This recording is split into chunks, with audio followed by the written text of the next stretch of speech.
Imagine the thrill of defending a championship on enemy turf, where the crowd's roar could drown out your thoughts and the course feels rigged against you. Yet for Team Europe, the secret weapon might just be sticking with what works.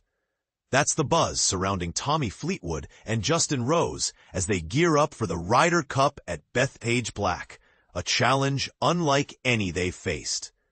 But here's where it gets controversial. Is relying on the same core group of players a stroke of genius or a risky gamble that could leave them outmatched? Let's dive into why continuity could be Europe's ace in the hole, while exploring the hurdles of an away game and the evolving dynamics of this iconic team event. For those new to the Ryder Cup, think of it as an intense biennial showdown between top golfers from Europe and the United States, where teamwork and strategy often trump individual brilliance.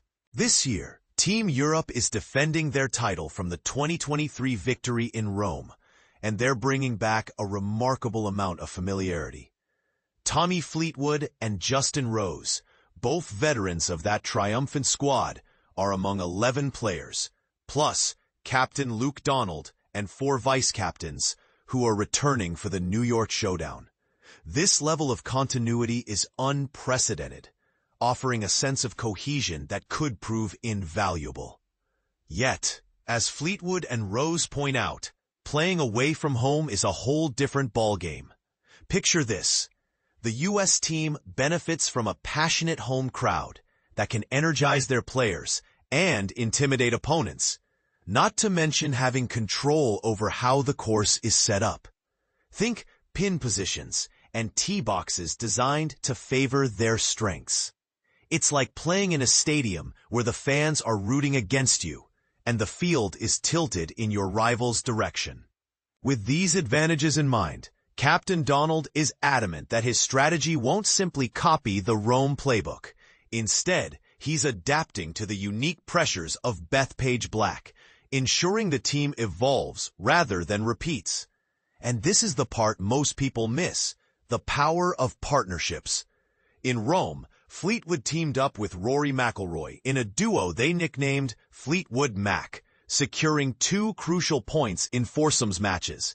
Foursomes, for beginners, is a format where 2 players alternate shots with the same ball, requiring seamless coordination and trust. Fleetwood is eager to recapture that magic, especially with McIlroy, whom he describes as one of the greatest players of their era.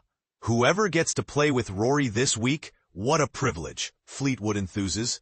Standing next to him on the golf course, sharing that energy, he brings an incredible spark to the team. He goes on to emphasize how partnerships have become more data-driven in modern golf, with statistics helping pair players whose styles complement each other. But beyond the numbers, there's an emotional layer. In foursomes, you need a genuine connection, a rapport that makes the pressure feel lighter. Fortunately, Team Europe has always excelled here, with a tight-knit group that bonds quickly. We've been very blessed with how close our team is, Fleetwood notes, highlighting the camaraderie that turns strangers into brothers on the course. To illustrate, recall that iconic moment from Rome, Fleetwood and McIlroy embracing on the 17th green after a 2.5 victory in foursomes.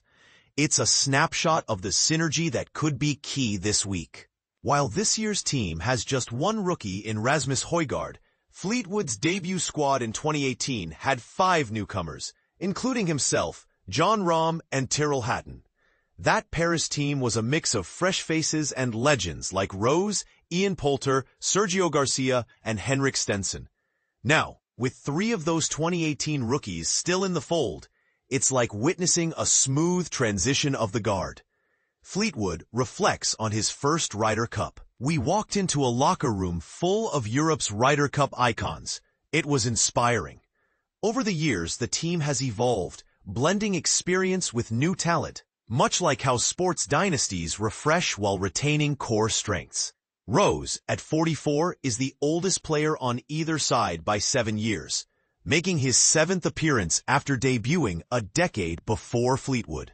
Yet he shuns the elder statesman label, preferring to focus on contributing points rather than just wisdom. I'm still enthusiastic about my game, he insists, celebrating the team's diversity from different cultures and backgrounds that fuels their success. He positions himself as an open resource, willing to share insights without overshadowing others. Leading by example is about being the best version of yourself, Rose explains. Drawing from his own experiences to inspire quietly. This brings us to a potentially divisive topic: leadership styles in high-stakes sports. Rose admires Donald's growth, noting how the captain has shifted from an introverted player to a confident leader. Having played alongside Donald at the Miracle of Medina in 2012, Rose has seen him up close.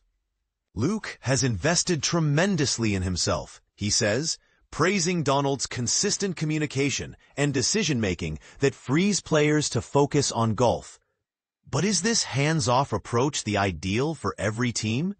Some might argue that more vocal captains, like those who rally the troops with speeches, could energize a group facing adversity.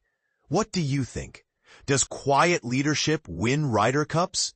Or does it sometimes leave players wanting more direction? In the end, as Team Europe prepares for Bethpage Black, the blend of continuity, strategic partnerships, and adaptive leadership could tip the scales.